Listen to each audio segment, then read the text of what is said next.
कैसे हैं दोस्तों? उम्मीद है बढ़िया ही होंगे। सीधे टॉपिक पर आते हैं।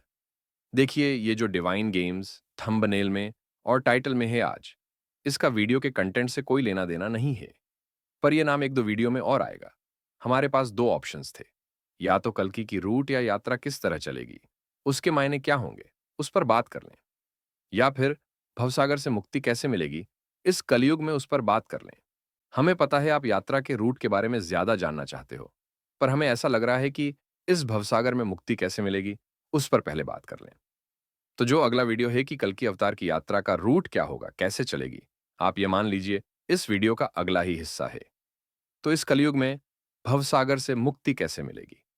बहुत ही कठिन सवाल है और हम ये मानकर चल रहे हैं कि आप लोगों ने निष्काम कर्म वाला वीडियो देख रखा होगा। अगर आपने निष्काम कर्म वाला वीडियो नहीं देखा है, तो नीचे डिस्क्रिप्शन में उसका लिंक दिए दे रहे हैं, देख लीजिएगा। निष्काम कर्म करना कितना मुश्किल है, कितना सरल और क्यों अच्छे से अच्छा ज्ञानी उन्हें नहीं कर पाता और कैसे एक साधारण सा भक्त भी आसानी से कर जाता है, वह सब उस वीडियो में है। अब आते हैं भवसागर से मुक्ति पर। हम आपको कोई घुमाएंगे नहीं, फिराएंगे नहीं, भटकाएंगे नहीं। जो सीधी बात है वही कहेंगे, धर्म कहता है वही कहेंगे। सबसे सरल तरीका है, आप कल्कि को सर्च कर लीजिए, उनके जीवन को सर्च कर लीजिए, उनकी कहानी को समझ लीजिए। आपको सत्य बताएं, इतने वीडियोस हो गए। हमने हमेशा यही कहा है कि कल की अवतार 2 वजहों से धरती पर आए हैं। एक तो धर्म की स्थापना करने और दूसरा आने वाली जनरेशन को एक कहानी देने। कभी मेरे मन में भी ये बात नहीं आई कि मैं ऐसा बोलूं कि आप कल्कि को और उनकी कहानी को सर्च कर लीजिए और उस कहानी से प्रेरणा लेकर अपनी जिंदगी में बदलाव कर लीजिए। आप भवसागर से पार हो जाएंगे। पर अब ये टॉपिक था, आप लोगों ने वोट किया था इस पर, तो वीडियो बना रहे हैं। वीडियो बना रहे हैं तो परब्रह्म और प्रकृति दोनों की तरफ से एक ही उत्तर है कि यही संदेश दे दिया जाए कि आप बस कल्कि तक का सफर सही तरह से कीजिए। बहुत से व्यवधान आपकी जिंदगी के हट जाएंगे। हम जो भी वीडियो बनाते हैं, जो भी नियमित दर्शक हैं, उन्हें लगता है कि उसमें गहराई है। गहराई इसीलिए नहीं है क्योंकि हमें कुछ ज्ञान है। वो बनाते समय जो भी शक्तियां कनेक्ट हो जाती हैं और उत्तर देती हैं, उस वजह से वह गहराई आ जाती है। चलिए टॉपिक पर बात करते हैं जरा। भवसागर से मुक्ति बहुत मुश्किल है इस समय पर। कारण पता है क्या? आप सोहन को किसी भी स्थिति में रख लीजिए, कलयुग सोहन की मुक्ति असंभव कर देगा।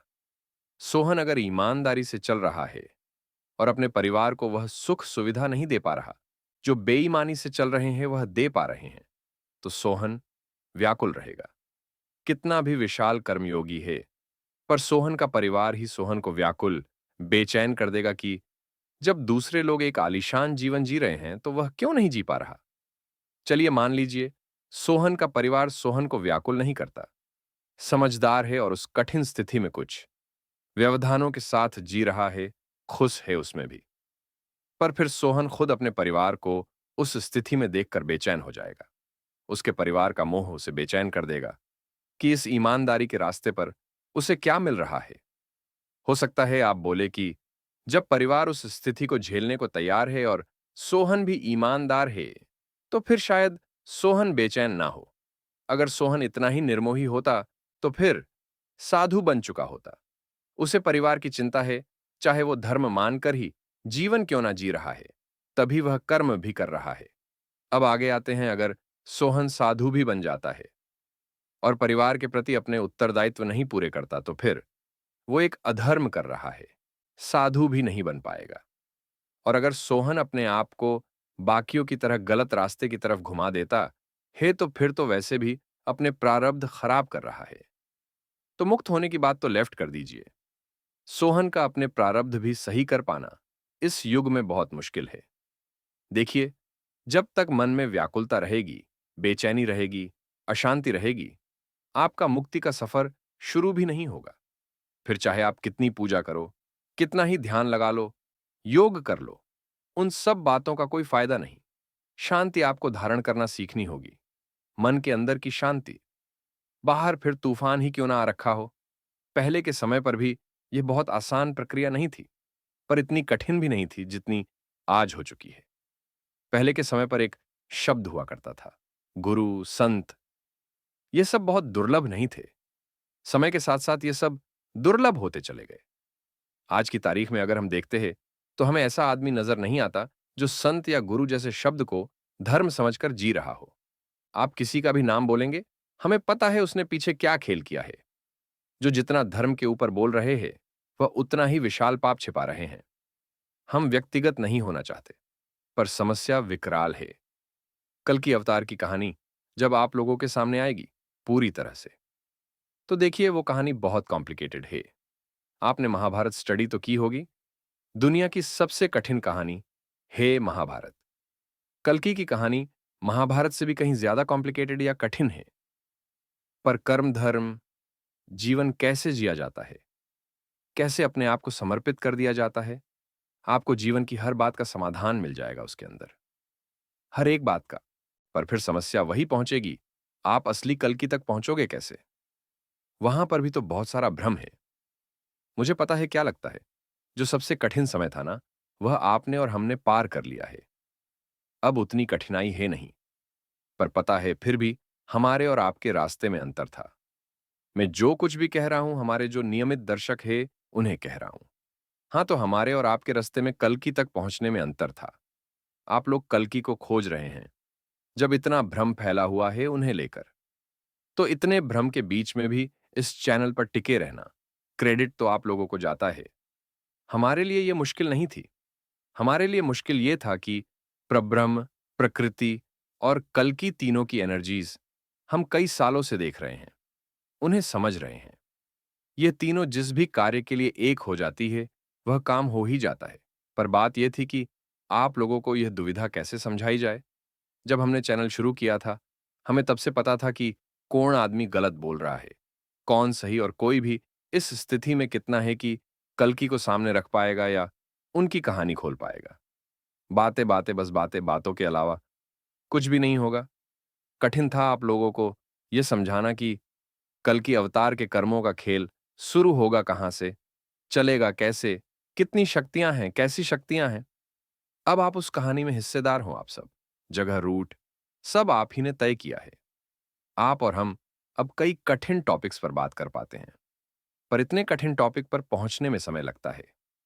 जैसे जैसे कहानी आगे चल रही है, कई लोगों को बेचैनी हो रही है।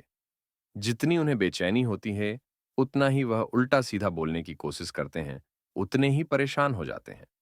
पर उनकी समस्या का फिर कोई इलाज भी नहीं है। वह बेचैनी इंक्रीज ही होती जाएगी, इतना ज्यादा इंक्रीज हो जाएगी, उन्हें पागल ना कर दें। हमें लगता है आपको इस भवसागर से मुक्ति के लिए या अपने प्रारब्ध संभालने के लिए कल की अवतार तक पहुंचना या उस यात्रा को समझना जरूरी है। पर अभी भी उस बात में कुछ समय है। समय इसलिए है क्योंकि देखिए, यह जिन लोगों का भी धर्म या कल्कि को लेकर कोई धंधा था, वह अपनी आखिरी कोशिश कर देंगे कि ऐसा कुछ ना हो कि उनके धंधे या अस्तित्व पर चोट आए, फिर चाहे उन्हें उसके लिए कल्कि का ही प्रकटीकरण क्यों ना रोकना हो। अब समस्या यहां पर यह है कि इन लोगों की समझ में यह नहीं आ रहा कि कल्कि के लिए सबसे क्रिटिकल व्यवधान वह खुद है, कोई और नहीं। प्रकृति पर ब्रह्म कोशिश नहीं करते। ये जो भी करते हैं बस कर देते हैं। कोशिश शब्द प्रकृति और परब्रह्म के खेलों में, उनकी लीला में नहीं आया करता। ये कोशिश शब्द हम मनुष्यों का बनाया हुआ है और हमारी ही कहानियों में सही लगता है। परब्रह्म, प्रकृति, उनकी कहानी में इस शब्द के लिए कोई जगह नहीं है। अब आप बोलेंगे कि मैं कल्कि क्यों नहीं कह रहा? क्या उनके लिए भी यह शब्द मायने रखता है? उनके लिए भी मायने रखता है, पर कुछ दूसरी तरह से। कृष्ण कौरवों के पास शांति समझौता लेकर जाते हैं। वह उनकी एक कोशिश थी शांति कराने की। समझ लीजिए, कृष्ण युद्ध जीतने में कोशिश नहीं कर रहे, वह तो युद्ध जीत ही जाएंगे। उन्हें पता है, उनकी सारे कोशिश या प्रयत्न इस बात को लेकर हैं कि शांति हो जाए। यही अंतर है एक अवतार की कोशिश में और एक मनुष्य की कोशिश में। कल्कि का प्रयत्न इसलिए नहीं है कि उनके कार्य हो जाए, वो तो उन्हें दुनिया भी लेनी होगी। वह सोच लेंगे पर ब्रह्म प्रकृति हर बात संभव करते चले जाएंगे। हाँ, कर्म तो उन्हें भी करने होंगे, पर फिर भी उनके अंदर उस बात को लेकर संशय नहीं होगा कि उनके कर्म होंगे या नहीं। संशय इस बात को लेकर होगा कि कैसे इस तरह से कर्म रखे जाए कि वह लोगों की दृष्टि से शुरुआत में छिपे रहे। तो हमारी और एक अवतार की कोशिश किस दिशा में है, उस दिशा में अंतर होता है। क्या हम उतने निश्चिंत नहीं हो सकते जितना कि एक अवतार होता है? कि सब कुछ प्रकृति और परब्रह्म संभाल लेंगे। बिल्कुल हो सकते हैं। पर समस्या क्या है? एक अवतार जितने कष्टों को झेलता है, एक मनुष्य उसके 5% भी नहीं झेल सकता। वो बहुत पहले टूट जाता है। चलिए, एक प्रश्न का उत्तर दीजिए। सोहन के सामने 10 सियार हैं। सोहन घबराएगा। अगर सोहन कभी 10 शेरों से उलझ लिया होता, तो घबराता। नहीं घबराता। ठीक है, वह सारी बात की अवतार के साथ परब्रह्म, प्रकृति ये सब होते हैं। पर फिर भी बताएं, एक नॉर्मल प्रोसेस में भी अवतार है जो समझौता नहीं करता। कितना भी कष्ट हो, कितनी भी परेशानी हो, अवतार वही करेंगे जो उनका धर्म कहता है। आप और हम अगर ऐसे चल पाए, तो फिर ईश्वर हमारे लिए भी उत्तर आएंगे। ये प्रकृति हमारे साथ भी हो जाएगी। हम इस वीडियो में कल्कि की कार्यप्रणाली या उस यात्रा के बारे में बात नहीं करना चाह रहे जो शुरू होगी। उसकी बात अगले में करेंगे। पर फिर भी कुछ बातें बता देते हैं। जो भी कल्कि हैं, उनकी भी सारी कहानी ऐसे चलेगी कि ये जो व्यवधान क्रिएट करने वाले हैं, उन तक पहुंच भी ना पाए और सारी कहानी भी ओपन में आ जाए। तो उस सब का असर कुछ हम पर भी आएगा। मतलब हमें भी उन तक पहुंचने में, उन्हें समझने में परेशानी कुछ हो सकती है। पर अगर हम भटकते नहीं हैं, कहानी से टिके रहते हैं, तो सब सुलझ जाएगा। उदाहरण के लिए आप तो बस यात्रा के इस रूट पर फोकस रखिए। ये बदलेगा नहीं। और कल्कि की हर जगह केवल बातें ही होंगी, उससे ज्यादा कुछ होगा नहीं। चलिए, ये बात अगले वीडियो में करेंगे। 3 शब्द समझ लीजिए। केवल 3 शब्द। नियत, कर्म और धर्म। देखिए, नियत या इंटेंशन जो है ना, ये सही रखिए। इससे कोशिश कीजिए। आपका जिसके प्रति जो धर्म है, पूरा कीजिए। हां, मूर्ख भी ना बनिए। कर्म अपने धर्म को ध्यान में रखकर कीजिए। अब आप इस बात का यह भी ना निकाल लीजिए कि आपका धर्म सुबह उठकर एक पर्टिकुलर तरीके से पूजा करना है। आप पूजा कैसे करते हैं, वह आपकी अपने लिए है। धर्म का जो पहला स्टेप शुरू होता है, वह इस बात से शुरू होता है कि जो भी स्थिति आपके सामने है, आप बिना शिकायत किए उसे मान लीजिए। जैसे कर्ण था, उसे जीवन में बहुत शिकायतें थीं। वैसे ना बनिए। कृष्ण थे, उनके जीवन में बहुत कष्ट थे, पर शिकायतें नहीं थीं। हो सकता है आप ज्यादा कठिन परिस्थिति में हो। चलिए, आपको जल्लाद और जज दोनों का उदाहरण देते हैं। एक जल्लाद का कर्म है फांसी देना। उसका कर्म न्याय करना नहीं है, उसे बस फांसी देनी है। एक जज का कर्म है मिले हुए साक्ष्यों के आधार पर निर्णय देना। अब वो न्याय कर पा रहा है या नहीं, वो एक अलग बात है, पर उसका कर्म यही है। जज का कर्म नहीं है फांसी देना। अब मान लीजिए जल्लाद यह सोच लेता है कि जज का काम बेहतर है, कहीं बेहतर। तो ऐसी सोच भी जल्लाद को पाप का भागी बना देती है और उसकी सजा एक से दूसरे जन्म में भटकते रहना है। यह बात जज पर भी अप्लाई होगी। उसके पास कोई कठिन केस आ गया और वह यह सोच लेता है कि उससे अच्छा काम तो जल्लाद का है, किसी दुविधा में नहीं फंसना, बस फांसी देनी है। या फिर उसके मन में भी यह बात आ जाती है कि किसी और का कर्म इससे बेहतर है, तो जज भी जल्लाद की तरह एक जन्म से दूसरे जन्म घूमता रहेगा। कई लोग इस बात को लेकर भ्रमित हो जाते हैं। वह इस बात का अर्थ इस बात से निकाल लेते हैं कि गीता में जातियों के बारे में कहा गया है। वो जो मनुस्मृति है, उस किताब को भूल जाइए। वह जातिवाद के बारे में बात करती है। ऐसी पुस्तक जो समाज में किसी और मनुष्य को नीचा दिखाए और किसी को श्रेष्ठ बताए, केवल जन्म के आधार पर, बिना किसी के गुण या योग्यता पर जाए हुए, उस पुस्तक को आप लेफ्ट कर दीजिए। वही अच्छा है। आपकी खुद की आध्यात्मिक यात्रा के लिए भी यही ठीक है।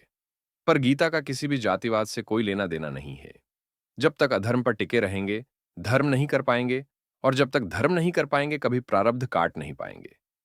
गीता में जब कृष्ण ये कहते हैं कि किसी को भी अपने कर्म को नीच और किसी और के कर्म को अपने से श्रेष्ठ नहीं समझना चाहिए, अर्थात तुलना नहीं करनी चाहिए, उसका केवल इतना सा अर्थ है, जीवन में आपको कई चीजें भाग्य से मिलती हैं। जो भी मिल गया, उसे स्वीकार कीजिए, उसका अपमान ना कीजिए। जो भी आपको मिला है और कारण जो भी रहा हो, प्रकृति और परब्रह्म ने आपके लिए वही चुना है। मनुष्य का अधिकार नहीं है कि वह उस बात पर प्रश्न उठाए। इसका अर्थ यह नहीं है कि आप अपनी स्थिति, अपने परिवार की स्थिति संभालने के लिए मेहनत ना करें। इसका अर्थ यह भी नहीं है कि आप ऊंचे सपने ना देखें। इसका बस इतना सा अर्थ है कि आपको जो कुछ भी मिला है, उसे स्वीकार कीजिए, उसका अपमान ना कीजिए। यह ना सोचिए भाग्य ने किसी और को कुछ बेहतर दिया है। स्वीकार करने के बाद मेहनत कीजिए, कर्म कीजिए, सपने देखिए। पर उस चीज का अपमान करने के बाद अगर आप मेहनत करें, कर्म करें, सपने देखें, तो वह आपके सारे कर्म आपको एक से दूसरे जन्म में व भिन्न योनियों में घुमा देंगे। फिर वही चेतना उसी जन्म के लिए तरस जाएगी जो उसे मिला था। पश्चिमी मोटिवेशन सिस्टम जो काम करता है, वह करता है बस प्रेरणा पर। आप कर्म करो, यह अचीव करो, वह अचीव करो, इसके पीछे भागो, उसके पीछे भागो। फिर जाकर वह कहीं शांति की बात करता है। अगर आपकी जिंदगी में कुछ समय बचा रह गया तो गीता ऐसे काम नहीं करती। गीता का सिद्धांत है पहले शांति लेकर आओ, फिर कर्म करो। पश्चिमी विचारक कहते हैं स्वीकार मत करो, पहले सफलता के पीछे भागो। गीता कहती है पहले स्वीकार करो, फिर कुछ करो। मैं जानता हूं यह बोलना आसान है, करना मुश्किल, पर भवसागर से मुक्ति का सबसे प्रथम कदम यही है। इससे पहले कोई और नहीं आता। अब कई लोग अपनी फालतू की बुद्धि लगाकर इसे जातिवाद से कनेक्ट कर देते हैं। कोई ब्राह्मण अगर किसी दुकान पर नौकरी कर रहा है तो यह बात उस पर भी अप्लाई है। वही उसका धर्म है, कर्म है। वह अगर उस बात से शिकायत कर रहा है तो गलत कर रहा है। जब तक आप अपने कर्म को हल्का मानते रहेंगे, आपको उससे शिकायत रहेगी। आप पहला स्टेप मुक्ति का नहीं ले पाएंगे। हां, फिर कह रहा हूं, इसका अर्थ यह नहीं है कि वह जो दुकान पर कर्म कर रहा है उसे ऊंचे सपने देखने का हक नहीं है। वो सब है, पर पहले चीजें स्वीकार करनी ही होंगी। कर्म योग में कोई भी है और अधिकतम लोग उसे ही जीते हैं।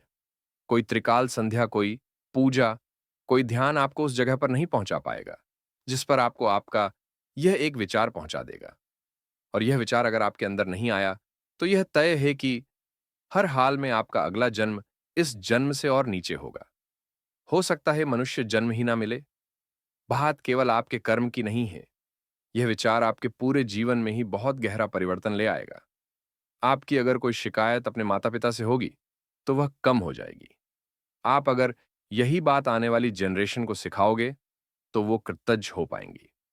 ये छोटा सा जो स्टेप है, ये सबसे पहला गुण है जो एक अवतार में और मनुष्य में अंतर कर देता है। उसके बाद वो कॉस्मिक शक्तियां वगैरह है, वो सब आती है, ठीक है, पर यह पहला स्टेप है जहां मनुष्य और एक अवतार के बीच में अंतर आपको दिखाई दे जाएगा। और यही वो गुण है जिसे हम मनुष्य सबसे आसानी से कॉपी कर सकते हैं। और पता है आपको यह चीज कहां तक जाती है? चलिए आप अभी कल्कि के ऊपर ही देख लिए। कोई पंडित सरकारी जमीनों पर कब्जा करने के बाद, अपने बेटे को कल्कि घोषित करने की कोशिश करने के बाद, अगर यह कह रहा है कि उसका नाम भविष्य मालिका में लिखा है तो भरोसा रखिए अगले जन्म में गधा ही बनेगा। मैंने सुना है ऐसा किसी ने किया है। और अगर बात सत्य है तो खुद भी गधा बनेगा, अपने पुत्र को भी बनवाएगा और जो उसे मान रहे हैं उन्हें भी ले डूबेगा। कोई आदमी अगर आपको यह कह रहा है कि उसके हाथ पर यह चिन्ह है या पैर पर है या सर पर है और वह इस कहानी में खास है, तो वह भी ज्ञानी कितना भी बन ले, हश्र उसका भी वही होना है। केवल जन्म के आधार पर या अपने जन्म से कनेक्ट किसी भी चीज, बात या चिन्ह को दिखाकर अपने आप को श्रेष्ठ समझ लेना या दुनिया को बताना कि आप श्रेष्ठ हो, महापाप है। सबसे क्रिटिकल दुविधा आप लोगों के सामने गुरु की आएगी। क्योंकि देखिए, इस समय पर गुरु के वेश में आपको ज्यादातर मूर्ख बनाने वाले ही मिलेंगे।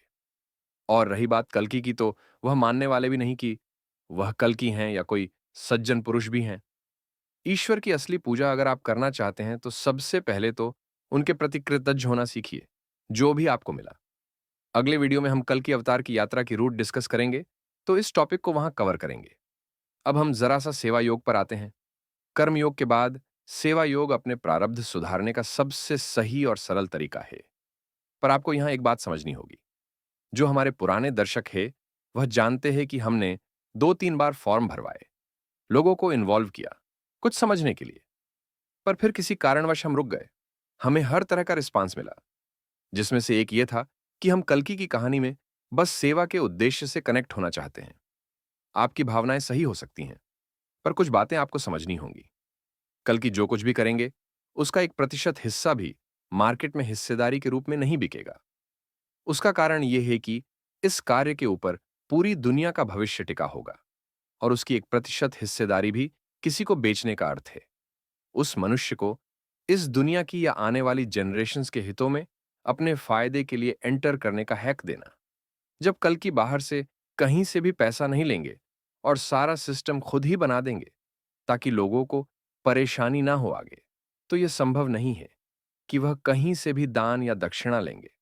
उनका सारा काम, सारा मसला प्रकृति पर ब्रह्म संभाल लेंगे। पर फिर हमें ऐसा भी लगा कि कई ऐसे लोग हैं जो उनके साथ बिना किसी स्वार्थ के कार्य भी करना चाहते हैं, तो फिर वह लोग लेफ्ट हो जाते हैं। तो फिर देखिए, प्रकृति, पर ब्रह्म और कल्कि की एनर्जी में अगर कुछ ऐसा बनता है कि जो उनसे निस्वार्थ कनेक्ट होना चाहते हैं हो पाए, तो हम आपको बता पाएंगे। पर आप सबको फिर एक बात समझनी होगी। कल्कि के कर्म और उनकी यात्रा काशीनाथ मिश्रा या किसी अन्य बाबा का आश्रम नहीं है, या किसी और जानकारी देने वाले का चैनल नहीं है कि वहां कोई भी आए और दान देकर चला जाए। जब तक आपकी नीयत साफ ना हो और आपने पहले स्टेप पर जो आपको आज बताया है कि ईश्वर ने जो दिया है उसे एक्सेप्ट कीजिए, ना कदम रख लिया हो, कल्कि की यात्रा से ना कनेक्ट होइएगा। आपके मन में अगर कोई भी पाप हो, गलत बात हो, अधीरता हो, तो कल्कि की यात्रा से दूर रहिएगा। या फिर आप जिसे भी कल्कि मानते हैं वहां कनेक्ट हो जाइएगा। क्योंकि देखिए, पता है क्या है, ये कॉस्मिक कहानी है, ये तो पूरी हो ही जाएगी। पर अगर आप गलत है और आपने उस यात्रा में एंट्री भी ले ली और आपको कहीं यह अहंकार आ गया तो आपने कुछ किया है, तो फिर कॉस्मिक शक्तियां अहंकार को मानती नहीं है। और हाँ, मैं कल्कि को नहीं जानता हूं कौन है, और उन्हें केवल उनके कर्म और शक्तियों से ही पहचाना जा सकता है। तो बस अपना विवेक लगाइएगा। अच्छा, बाकी के जो ट्रोलर्स है, आओ आप लोग। ब्लॉक करने के लिए आपको किसी को रखा है, प्लीज आओ। और बाकी जो लोग कनेक्ट हैं, इस वीडियो में इतना ही कवर हो सकता था, बाकी मिलते हैं अगले वीडियो में।